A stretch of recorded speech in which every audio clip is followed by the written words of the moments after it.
আচ্ছা, তুমি যে মাধ্যমিকে ফার্স্ট হয়েছে তোমার কেমন লাগছে? লাগছে তো ভালোই।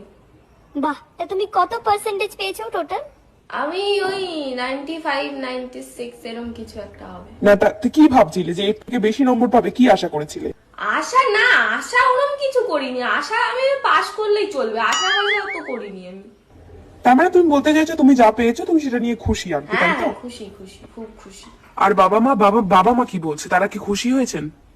হ্যাঁ, বাবা মা খুশি। মা বলছে যে পুরো 100 হলে ভালো হতো। পড়বি না তো জানোয়ার তুই, বাড়িতে 100 পাবি কোথা দিয়ে তুই?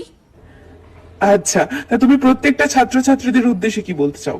ছাত্রছাত্রীদের কি বলবো, ছাত্রছাত্রীদের পড়া, মন চাইলে যখন মন চাইবে পড়ো, নাহলে পড়ো না। রিলস দেখো, এদিক ওদিক, এই তো ঘোরার সময়। কপালে থাকলে এরকম আমার মতো কত করোনা পাবে পাস করার জন্য, ফার্স্ট হয়ে যাবে কপালে থাকলে। ও পড়তে লাগে। তা তোমার এই সাফল্যের পেছনে কাকে